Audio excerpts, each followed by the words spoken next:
One of my earliest teaching memories and one of my early star students from those first classes, all of that concerns Becci. Becci, spelled B-E-C-C-I, she was a student of mine in an expository writing class when I was still a graduate student. And I believe this was 1991, and the reason I say this is that I know from Facebook that Becci graduated from UC Davis in 1995. Well, she went on to an illustrious teaching career. She's been teaching at different, mostly high schools ever since then. And I'm so impressed with her and her daughters. I'm grateful to Facebook. There are many ways that I'm not grateful to Facebook, but one of the reasons I'm grateful to Facebook is that a student will friend me, well, let's say in the late 90s, and I'll say to myself, oh yes, I remember this student. And then a couple decades will go by, and you'll continue to follow the lives of favorite students through Facebook posts. So I know, for instance, that Becci has two beautiful daughters, that she has raised them solo because of the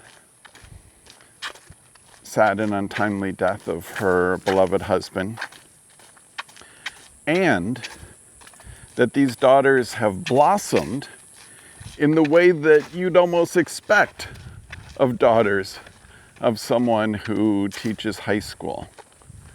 Becci has advised and supported and instructed so many young men and women over the years that I'm sure her daughters felt the raised expectations for them, and they've really been meeting those expectations.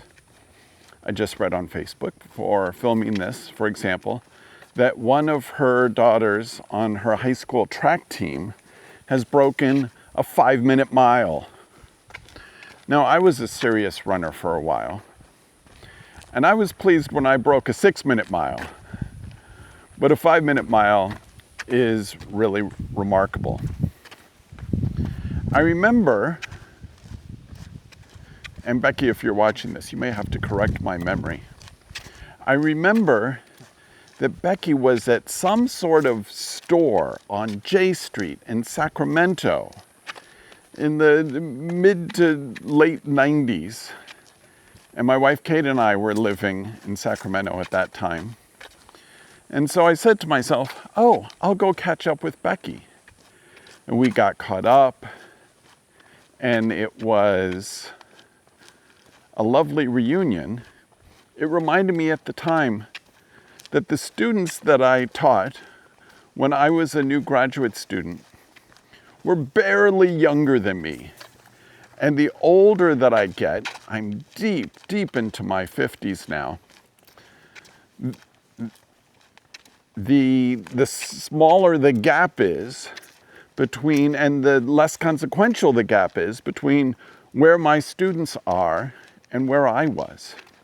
I remember in the early 90s, I used to wear a tie every day just so that I could be counter-distinguished from the other youths in the room, because I was the instructor as a, for instance, 23-year-old graduate student.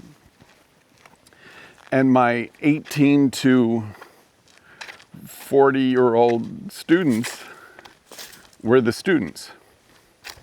Anyway, Becci in that writing class brought a lot of personality, a lot of humor, and she brought herself to office hours for conversations.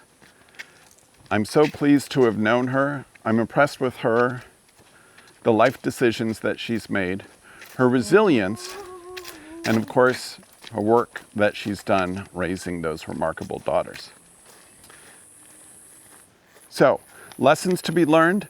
I'm supposed to put a lesson in each one of these. Often when you're facing obstacles, setbacks, or even tragedies. You want to invest in the people who can benefit from your wisdom. After a time, it begins to bring you solace. Many of us do this as parents, but people like Becci and myself are lucky enough to be teachers, and we get to influence, support, and instruct a wide variety of students in our classrooms. Some of them we spend just a quarter with, 10 weeks at UC Davis. For others, we get to follow their lives for decades. Such it has been with Becci. Thank you, Becci, for being such an excellent student and, over the decades, a good Facebook friend. This is Dr. Andy, and this is one of my student remembrances about the UC Davis students that I've been teaching since 1990. If you're interested in this content, and clearly you are because you made it to the end of this video, give it a like. Call to action is what that just was. Give it a like,